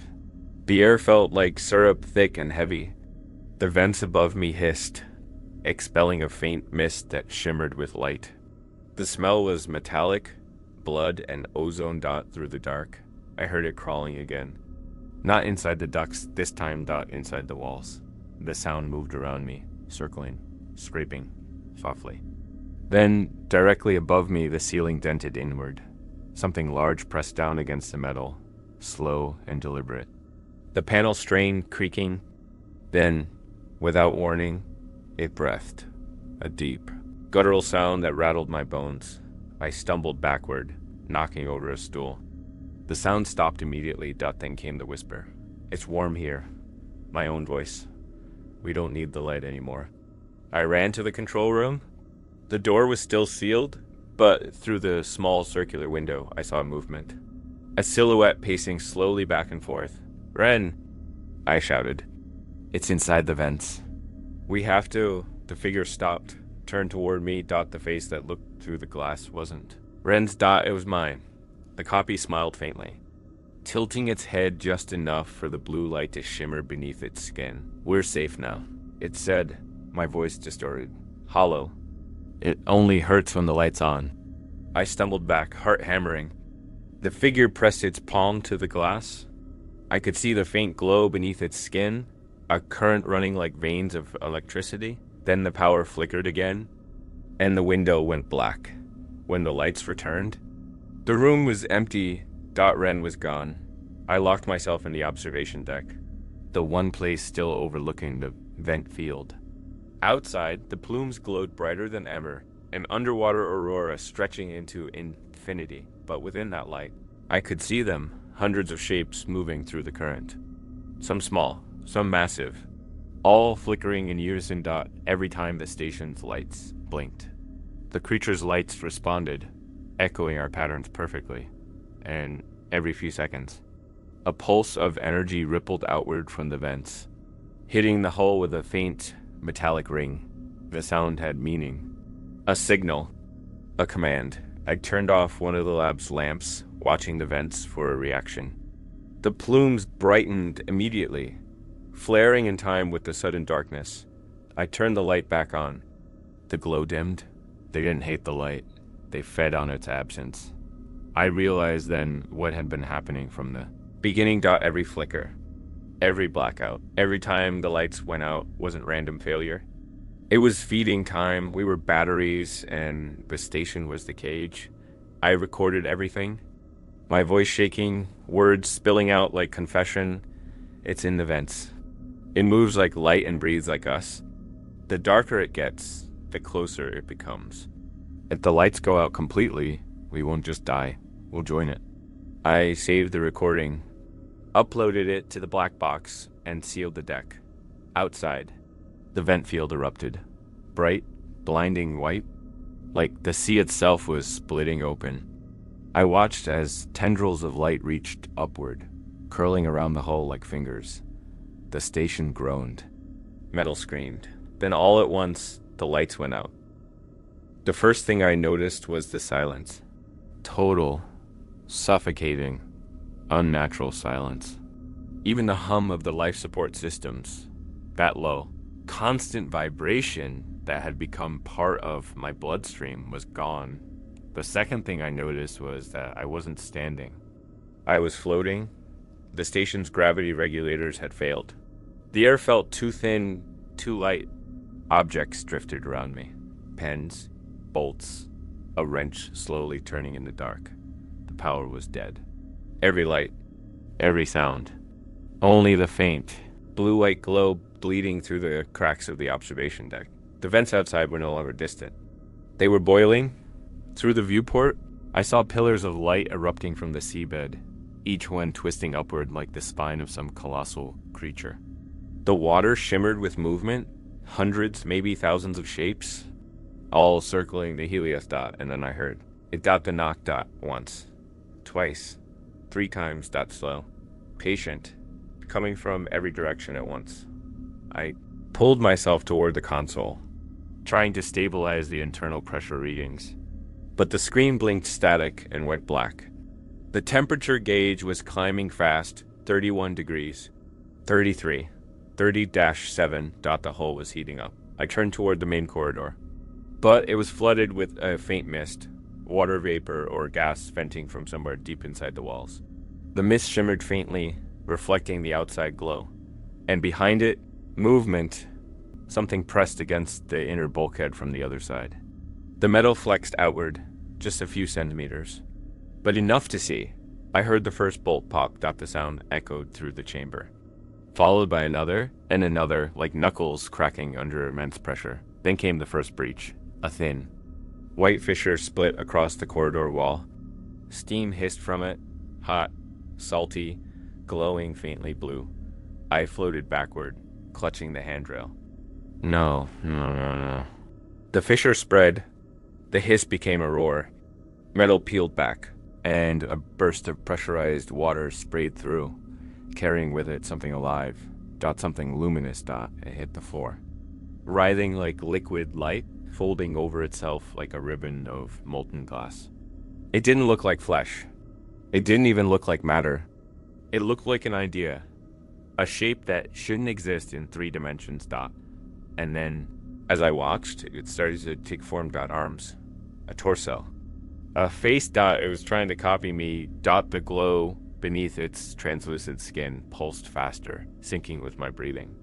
When I exhaled, it did too. When I whispered, "Stop," it smiled. Then the rest of the hull gave way. A deafening crack ripped through the station. The floor shuddered. Every emergency seal slammed down, trapping me inside the observation deck. Through the window, I saw the vents explode, massive clouds of glowing sediment surging upward. Turning the ocean into white fog, shapes emerged within the plumes, colossal coiling things with spines of pure light. Their movements were slow, deliberate, almost graceful. Each pulse of their bodies sent shockwaves through the seabed, shaking the Helios like a toy. They weren't attacking. They were ascending, but the smaller ones, the things made of us, were trying to get inside. Dozens of them swam toward the cracks in the hull, pressing against the metal, pushing, merging with it. The walls began to glow from the inside out. I could see their faces forming across the steel, outlines of mouths, eyes, fingers. They were whispering, "Come back. It's quiet here. We see you?" The words layered over each other, overlapping until the voices became one endless chant. I tried the manual override for the emergency escape pod, but the console refused to respond. Every key I pressed pulsed faintly under my fingers. As if the machine was breathing, the interface displayed one phrase over and over, synchronization complete. Then the computer spoke. In my voice, "You shouldn't have kept the lights on." I slammed my fist against the panel, but the voice continued, whispering softly, almost kindly. "It hurts when you fight it." The temperature rose again, 42 degrees, 48. Sweat rolled down my back in sheets. The air shimmered outside the window. The largest of the things rose higher, its body wrapping around the vent like a serpent of light. The plumes flared in response, illuminating everything, and in that brightness, I saw them clearly for the first time. Not creatures. Not monsters. People. Thousands of them, drifting through the water, pale, luminous, their limbs trailing like ribbons. Their faces were calm, eyes closed, expressions peaceful. Their bodies pulsed with the same rhythm as the vents. As the station. As me. Then came the final breach. A blinding flash. A sound like thunder underwater. The window cracked. Hairline fractures spiderwebbed across the glass, spreading outward. The ocean outside seemed to pause, as if waiting for permission to enter.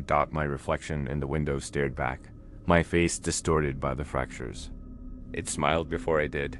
"Please," I whispered. "Stop." The reflection blinked. Once. Slowly. Then it pressed its hand against the other side of the glass. "We are home," it whispered in my voice. The glass shattered. Water exploded through the deck, swallowing everything. The force hurled me backward. I hit the console, my vision spinning, lungs burning. For a moment, there was no up or down, only light. The water glowed around me, warm and alive, wrapping itself around my body, I could feel it pushing into my skin, not breaking it. Joining with it got my nerves lit up like fire.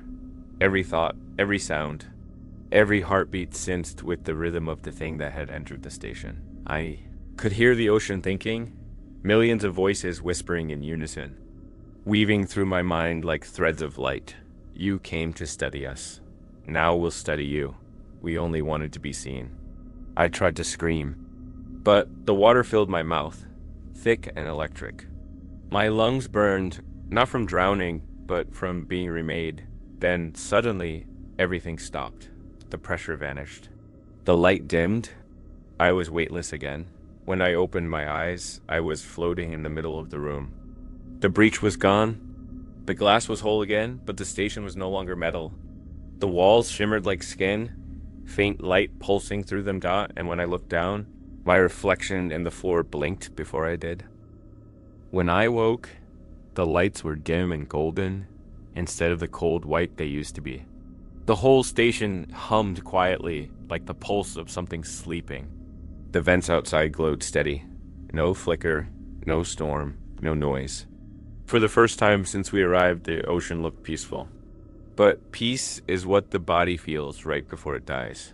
I drifted through the corridor, barefoot, the air strangely warm and thick with salt. Every wall I touched trembled slightly, a faint heartbeat moving through the metal or whatever the metal had become. Ren, I whispered. The name hung in the air like a prayer. He answered. A dull clang echoed from the command deck, followed by the sound of someone breathing heavily. I moved closer, footsteps soft, heart thrumming like a drum inside my ribs. The command door, once sealed tight, was now open. Its edges were soft, rounded, melted, somehow inside. Ren was sitting at the central console. His uniform was soaked. The left side of his face was lit faintly blue at first. I thought he'd survived the breach like me. Then he turned toward me, and I saw what had changed. The light wasn't on him. It was in him. Veins of soft luminescence ran under his skin, pulsing in rhythm with the vent outside. Ren, I whispered, you're alive. He smiled weakly, the expression half human, half something else. Alive? Maybe? That depends on your definition. I froze at the door. What happened? He sighed, rubbing his temples. You remember the Helios, right? The mission they said failed due to pressure malfunction. It wasn't an accident. It was contact. Contact. He nodded. We found them. Or they found us. It doesn't matter anymore. The directorate covered it up. They called it an anomaly, a geological phenomenon. But I saw what it was. They exist beneath the vents older than the ocean itself. The light, it's not energy. It's memory. I shook my head. That's impossible. Ren laughed, a sound halfway between exhaustion and hysteria. That's what we said too. Until we started hearing them. The same voices. The same mimicry. They called to us just like now. He gestured at the console. They pulled the first station down. When the lights failed, the crew vanished. I was the only one brought back. But they didn't send me home to rest, Isaac. They sent me to finish the job. I stepped forward slowly. What job? To see how long a human mind can exist between two worlds. His words didn't sound like madness. They sounded like truth spoken by someone who'd given up denying it. He looked at me, his pupils small points of white light. You felt it too, haven't you? The drift when the lights die. The sense that we're not in the same place anymore. I swallowed hard. You think it's dimensional? Ren smiled faintly. We call it depth. They call it home. He turned the console toward me. The sonar display was active again, though it no longer showed readings. The screen displayed outlines, vague human silhouettes moving in circles around the station. Those are the others, Ren said quietly. Ortega, Quan, Mara, even Lau. They're part of the system now. Each time we lose power, the station crosses further into their layer. We become echoes. They become real. The display flickered. Another dot appeared centered inside the station. Ren pointed. That's you. My throat tightened. What does it mean? It means you haven't crossed over completely yet. The light beneath his skin brightened. But you will. He stood, his movements unnaturally smooth. The faint sound of water sloshed beneath his boots, even though the floor was dry. "I tried to stop it," he said, voice trembling. "I thought if we followed the rules, it would keep them out." But those weren't safety protocols, Isaac. They were containment rituals. Someone wrote them after the first contact. They were never meant to protect us. They were meant to protect them from us. My skin went cold. From us? They feed on identity, on selfhood. When the lights go out, our sense of form breaks down. We become pliable. They absorb what's left of us. He stepped closer. The light in his veins pulsed brighter, his eyes glowing faintly, like two tiny vents. But when humans came here, we brought something they didn't expect: memory, guilt, resistance. We corrupted their hive. They didn't devour us. We infected them. He leaned in, whispering, "That's why it's getting worse." The station groaned, a deep, long sigh from the walls. The floor rippled slightly under our feet. Through the viewport behind Ren, the vents outside flickered violently. "Ren," I said, backing away. "What are you saying?" "I'm saying we're the disease now." He reached for me suddenly, grabbing my wrist. His grip was ice cold. The light under his skin flared where our hands met. Crawling up my arm like static dot images flooded my head, flashes of impossible things. Faces merging and splitting in the dark. Hands pressed against glass from both sides. 1,000 voices breathing the same word. Dot home. Dot I yanked free, gasping. "Ren, stop." He staggered backward, clutching his head. "You see it now, don't you? The truth. They don't want to kill us. They want to understand what we are. They're trying to remember themselves through us." His body shook violently, veins burning with light. "But it's too much. They can't contain individuality. It's splitting them apart." Outside, the vents pulsed faster. The entire ocean looked like it was burning from within. Ren fell to his knees, his voice breaking into static. "We opened something that can't be closed. You have to finish what I started." I grabbed his shoulders. "How?" He looked up, eyes blazing white. "End the light." The words hit like a hammer. "You mean kill the power?" He nodded slowly. "It's the only way. If the station goes dark permanently, we'll stop shifting. We'll stay in one place. Maybe even slip back. Or maybe we'll just die." Ren smiled faintly. "Maybe that's what they want. Maybe that's what we want too."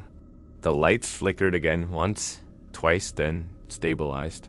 But the hum of the walls had changed pitch, deeper now. Like something enormous was drawing closer. Ren staggered to the window. "They're here." Through the viewport, I saw massive shapes emerging from the glowing fog outside. Human at first, then not. Forms made of light and bone. Their faces overlapping like reflections in rippling water. One pressed its hand. Against the glass. Ren pressed his against the other side. "They remember me," he whispered. "They remember all of us." His body began to shimmer, the edges dissolving into mist. "Ren," I shouted, reaching for him. He smiled. "It's okay, Isaac. It doesn't hurt anymore." And then he was gone. The console behind me beeped. A single line of text appeared on the screen. "Primary power override enabled. Manual termination required." The lights dimmed. For a moment, I thought it was another surge. But then I realized Ren had given me control. The override was real. I could end the light. The vents outside pulsed brighter than ever. The water boiling with energy, the voices whispering through every inch of the station. Turn them off. I looked down at my hands, glowing faintly now, veins alive with the same blue fire that had consumed Ren. I knew what would happen if I did it. And I knew what would happen if I didn't, single quotes T dot. The difference was just a matter of who got to remember me afterward. There's no sound more terrifying than silence under 11,000 meters of water. No creak, no hum, no echo, just a suffocating stillness that presses against your eardrums until you start to believe it's inside you. That's how it felt when I stood in the control room, staring at the override switch Ren had given me. A single lever. Black. Heavy. Waiting. If I pulled it, the Helios station would lose power completely. The lights would die. The reactor would shut down. The generators, life support, communication, all of it ran. Tech called it ending the light. But the light was the only thing keeping me tethered to the world. The vents outside pulsed brighter. Sensing my hesitation, the glow painted the control deck in shimmering waves. The air shimmered too, rippling as if underwater. I wasn't sure where the ocean ended and where it began anymore. I thought about Quan, Ortega, Mara, Lau, Ren, all of them devoured by something that didn't want to kill them, but remember them. Maybe that was what waited for me too. Not death, but remembrance. A softer kind of oblivion. I gripped the lever. My hands were trembling. The voices started immediately. Isaac, wait, you can't leave yet. They weren't whispers anymore. They were clear, almost human, echoing from the walls, the vents, the air ducts. My own name bounced back at me in 100 tones, some mine, some theirs. We can fix it. You don't have to die. Just turn around. I didn't turn. I couldn't, because behind me, I could already hear it breathing. The same wet inhale I'd heard in the vents. The same patient rhythm, matching mine exactly. I took one deep breath, whispered a prayer I barely remembered from childhood, and pulled the lever. The world died instantly. A low groan rolled through the hull like thunder. The lights flared, once white blinding, and snapped out. The hum of the machines faded. The air chilled. The only light left came from outside. The vent field was exploding. Streams of white fire erupted from the seabed, boiling the water into luminous fog. The shapes within it multiplied, hundreds of them, flickering in unison like neurons firing inside a brain too large to comprehend. The station shuddered. The hull screamed, but beneath the chaos, I felt something else, a pull. Not physical, not gravitational. Something deeper. I wasn't being dragged down. I was falling sideways. The sensation was impossible to describe. The air thickened, my stomach twisted, and suddenly, I wasn't sure if I was standing, floating, or sinking. The walls around me melted into rippling light. Every flicker of the vent outside mirrored across the room, multiplying infinitely until I was surrounded by mirrors that weren't mirrors at all, each one showing me a slightly different version of myself. Some screaming, some silent, some smiling. Then they started to move on their own, their mouths opened together, speaking in unison. This is where you belong. I ran. The corridor stretched endlessly. The emergency lights dead, the floor glistening with condensation. My footsteps echoed wrong, too sharp, too delayed, as if the sound was coming from another place entirely. The deeper I went, the more the air shimmered. The walls pulsed like veins. Every few meters, I passed doors leading into empty rooms. Each one was identical, sterile, but when I looked quickly, I saw people standing inside. The old crew, Ren, Quan, Ortega. They watched silently through the glass. Their faces calm, eyes glowing faintly. When I blinked, the rooms were empty again. At the end of the corridor was the maintenance hatch, the only way into the vent access tunnels. The metal was warm beneath my hand, vibrating like a heartbeat. A warning label was still half visible on the door. Authorized personnel only. The rest had corroded away. I turned the wheel. The hatch opened. Heat poured out. Thick and humid. The tunnel beyond was narrow, lined with sweating pipes and dripping cables. Water ran down the walls in tiny rivers, glowing faintly blue. The deeper I crawled, the louder the sound became. Not machinery, not breathing, but singing. Low, melodic tones reverberated through the metal, vibrating in my teeth. The melody was simple, endless, circular like a lullaby sung by something that had forgotten what language was. The tunnel ended in a grated platform overlooking the vent intake chamber. Below me, the main vent burned like a wound in the earth, an open throat releasing light. Around it, the water swirled with translucent shapes. They were rising, dozens of human silhouettes, glowing faintly, twisting in slow spirals. Some of their faces I recognized. Some were strangers. All of them were looking up, toward me, their mouths opened and closed in perfect rhythm. I leaned forward, tears burning my eyes. Ren? One of the figures tilted its head, the same way he used to when thinking. Isaac, it said, voice filtered through water. It doesn't hurt. The vent pulsed again. The pressure gauge beside me shut off the scale. The heat intensified until the metal under my palms hissed. Something vast moved below, something deeper than the lights. Deeper than the vents. I couldn't see its full shape, only the suggestion of motion. Like the ocean itself was alive and watching, a faint whisper rose through the roar. You're almost home. The floor beneath me vibrated violently. Cracks formed in the metal. Steam hissed upward. The air turned blinding white. Then, through the glare, I saw it. A hand. Human. But not translucent. Glowing. Reaching up from the light. I knew what it wanted. I knew. I couldn't go back, Dot, so I reached down, Dot, the moment our fingers touched. My vision fractured. I wasn't in the tunnel anymore. I was outside, floating in the water. The station hung above me like a dying sun, its lights fading, its walls breathing one last time. The vent below me blazed with impossible color, white, gold, blue. Hues no human eye should ever see. All around me were the others, hundreds of them, shapes of light, drifting through the current like souls in suspension. They weren't separate anymore. They moved as one, their thoughts pressed against mine. Not words, but emotions. Calm, curiosity, longing, Dot, and beneath it all, an invitation. Let go. I felt my lungs ache, but not from lack of air, from the weight of memory, of self.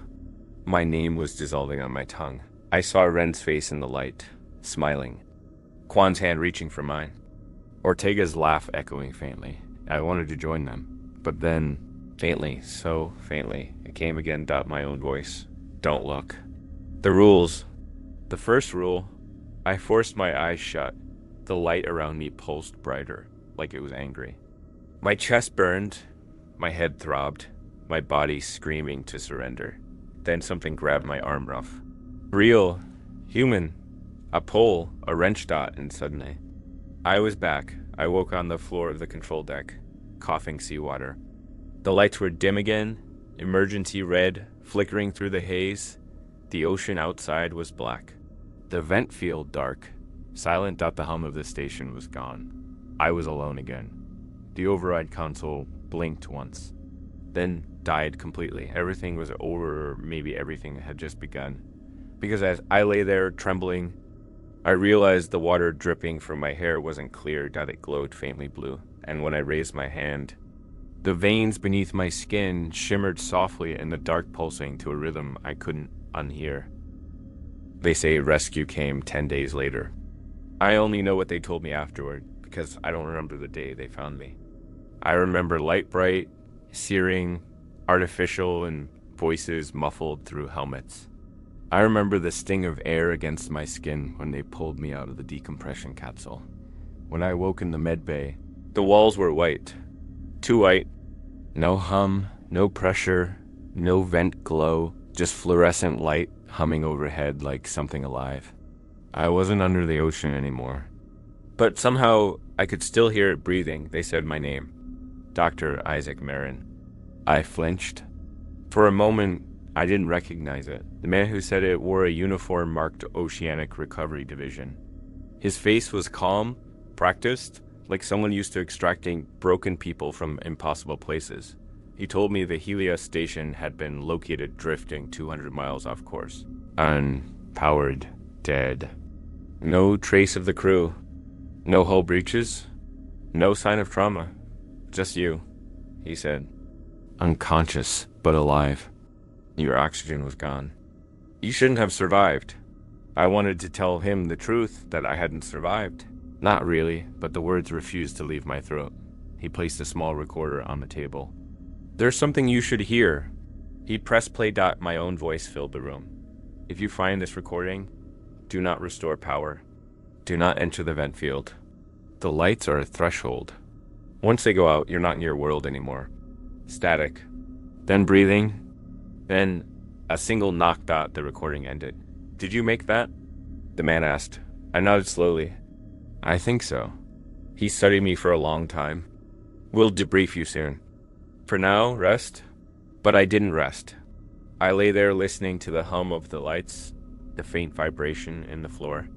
Every few minutes they'd flicker, and for that heartbeat of darkness, the silence beneath the world would return. They moved me to a containment room the next day. I heard whispers in the hallway, words like infection and photonic contamination. When they drew my blood, the nurse froze. The sample glowed faintly under the light. It's a reaction to stress, the doctor said quickly. Just bioluminescent protein exposure from the vent organisms. But I saw his hands shaking. Later that night, I found a mirror in the bathroom. I shouldn't have looked.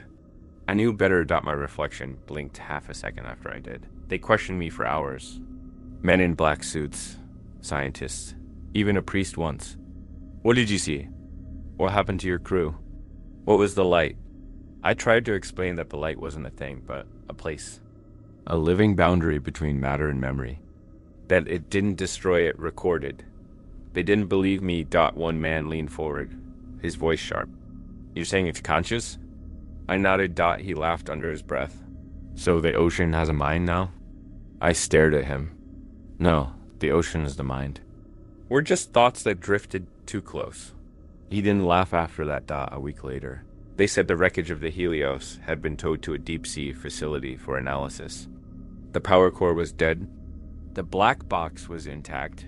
They'd played a section of it for me. It was my log, the one I made before the final descent.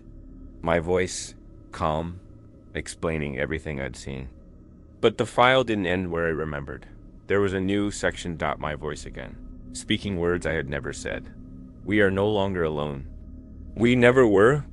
The ocean remembers. Static. Then, faintly. Another voice beneath mine, dozens of voices, layered, whispering in unison. Turn them off. The playback cut abruptly. The scientist watching the monitor turned pale. That wasn't in the file yesterday. I smiled without meaning to. It's still learning. That night, the lights in my room flickered again. Only once. Only for a second. When they came back on, there were wet footprints on the tile leading from my bed to the door. Bare, human. Mine. The next morning. The guards outside looked different. Their eyes were glassy, their movements slightly delayed, like they were hearing instructions from somewhere far away. I asked the nurse if there had been another blackout. She didn't answer. She just whispered, "You brought it back, didn't you?" They released me eventually. Too expensive to keep me. Too dangerous to let me talk. They gave me a new identity, a small apartment, a pension. But every night, when I close my eyes, I see light moving beneath my skin. Sometimes it flickers. Sometimes it hums. And every so often, when the power dips in my building, I hear the faint tapping again. 1, 2, 3. It always stops after the third. Until last night. There was a fourth this morning. I woke to find condensation on my bedroom window. Someone or something had traced words into the fog. Come back. Outside, the fog was thicker than usual. The air smelled like salt. My skin burned faintly where the veins glowed under the surface. I don't know if I'm still human. I don't know if I ever was. Sometimes. I think about what Ren said that. Maybe the only way to survive was to stay in one place. Maybe he was wrong. Maybe we were never meant to come back at all. The Helios black box is still transmitting. They tell the press it's a malfunction, an echo ping bouncing off deep-sea rock. But I know better. The pattern in its signal isn't random. It's a heartbeat every 6.66 seconds. The same rhythm as the vents. Sometimes. Late at night, my television screen flickers to static, and for a second, I see the shimmer of blue water before it cuts out. I used to be terrified. Now, when it happens, I listen, because in that faint, watery hum behind the static, I can hear them still, all of them. We see you. We remember you. Turn them off. And somewhere, deep under the world, I think they're waiting for me to answer. I used to tell myself it was over. That what happened in the deep stayed buried there, crushed beneath miles of black water. But lately, I've begun hearing it again. The faint hum that never really leaves. At first it came only in sleep, rising from the edges of my dreams like pressure in my ears. Now it follows me into waking. It hides in the spaces between sounds, between footsteps, between breaths, between heartbeats. It's been 7 months since they cleared me. 7 months since I promised I'd never speak of the Helios again. And yet, every night, my apartment grows a little colder. The pipes creak in perfect rhythm. The lights flicker not randomly, but in that same slow pattern. 6 seconds apart. Last night, I woke to the smell of salt. Not city air, not plumbing. Ocean. I sat up, heart hammering. The sound was back dull, resonant, pressing through the walls like a pulse. I went to the window.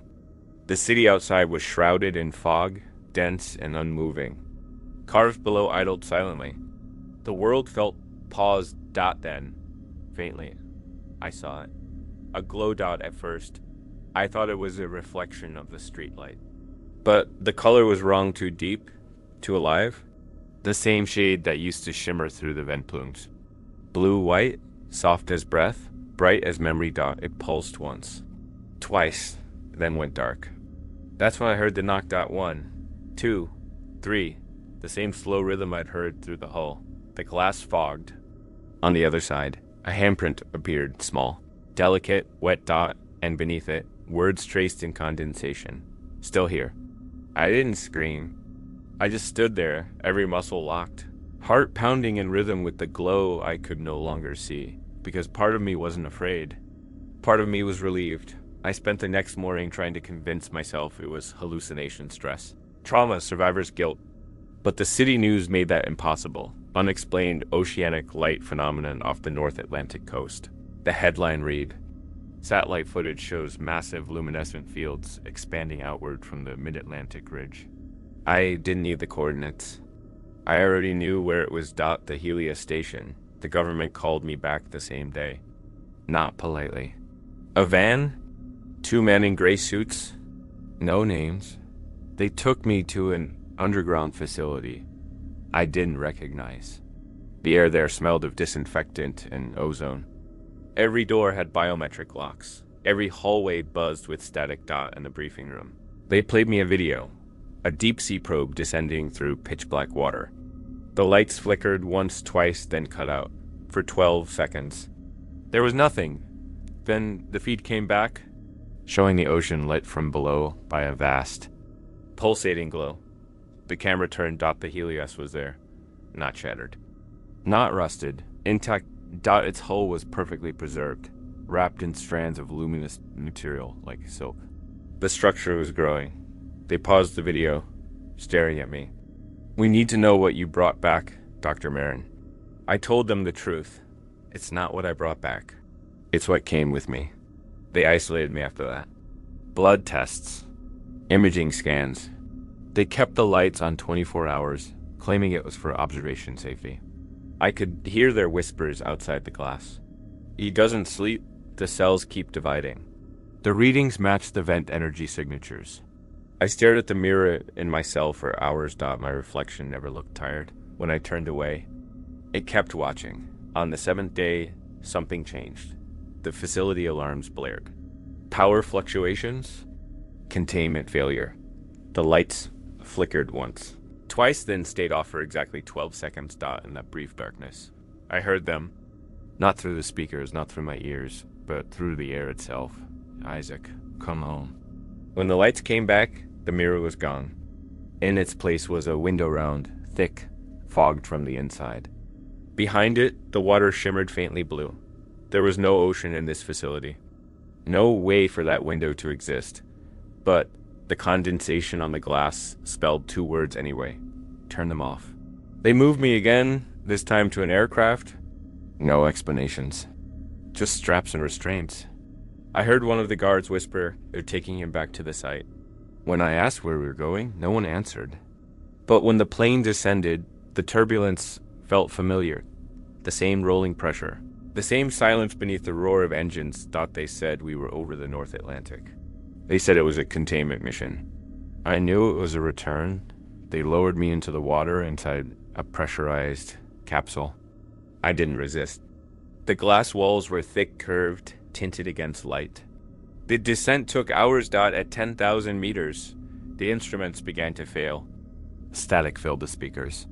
The capsule shook violently once, then stilled. Outside. Something glowed. Not the vents this time. The station. It hung suspended in the dark like a lantern, tendrils of light drifting upward from its hull. The material wasn't metal anymore. It was translucent, organic, pulsing gently as though alive, and I heard voices. Hundreds of them. Faint, layered. Beautiful. Welcome back.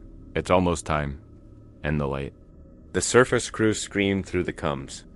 We're reading interference, massive electromagnetic surge, pull him up. But it was too late.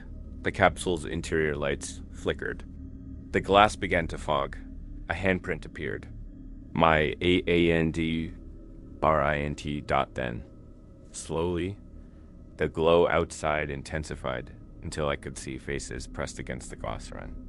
Quan, Ortega, smiling, calm. And among them.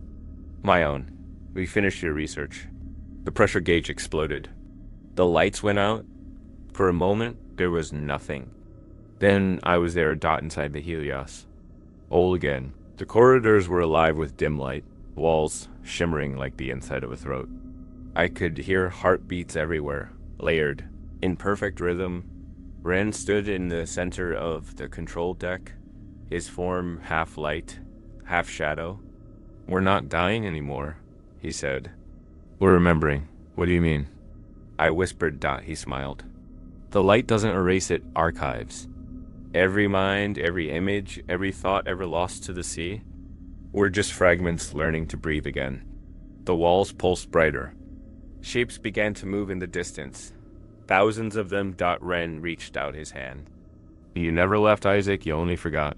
The vents outside flared one last time, flooding the world with white. When I opened my eyes, I was back in my apartment. The fog outside was thicker than ever. The glow pulsed through it blue. Rhythmic, familiar.